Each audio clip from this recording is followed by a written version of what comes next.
Bwana Yesu asifiwe, wasikilizaji wangu. Ninamshukuru Mungu kwa sababu ya siku ya leo. Kuja na neno dogo tu. Nataka nikuhusie neno dogo tu. Ishi kama wewe. Kama wewe unaitwa John, ishi kama John.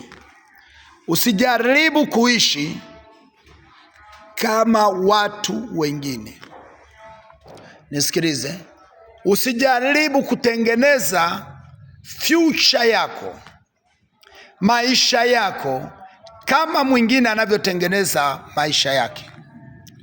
Usitamani kula kama jirani yako, usitamani kujenga nyumba kama jirani yako, usitamani kununua gari kama jirani yako.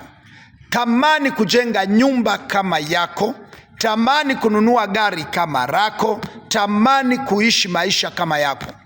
Hata kwenye ndoa usijaribu kuiga ndoa ya mwingine, kwa sababu wanatembea wameshikana mikono na wewe unataka. Wanaweza wakatembea wameshikana mikono na usiku wanapigana ngumi, na unaweza ukakuta nyie mnatembea mshikani mikono na kumbe usiku mko vizuri. Unaweza ukawakuta watu wanaendesha magari mazuri, lakini kumbe usiku wanalala makaburini, kumbe usiku wanalala kwenye udongo, haruhusiwi kulala hata kwenye kitanda. Unaweza ukawakuta watu wana pesa, lakini ana masharti, hawezi kula nyama, hawezi kula kuku, hawezi kula nini. Lakini wewe una kitu kidogo, na hicho kitu kidogo unakitumia vizuri. Hiyo ndiyo maana ninasema ishi kama wewe. Tafuta fedha kwa sababu unataka fedha, usitafute fedha kwa sababu unataka kuwa kama fulani. Nunua gari kwa sababu unataka kununua gari, usinunue gari kwa sababu unataka kuwa fulani.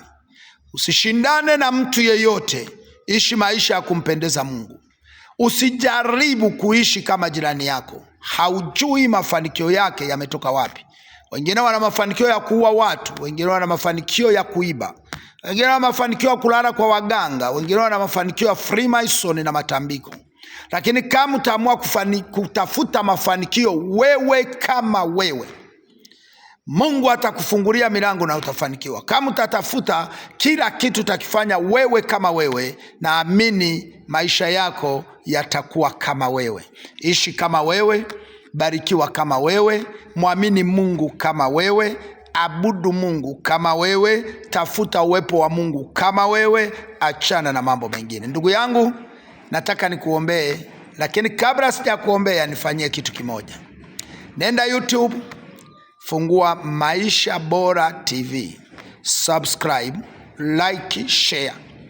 Rudia, nenda YouTube, fungua Maisha Bora TV, subscribe, like, share. Ukifanya hivyo na kuombea, Baba, katika jina la Yesu, huyu mtu ambaye amesubscribe na kushare chaneli yangu ya Maisha Bora TV, mpe mahitaji yake yote anayohitaji, na mwaka 2026 usiwe na majuto kwake. Katika jina la Yesu nimeomba, amen.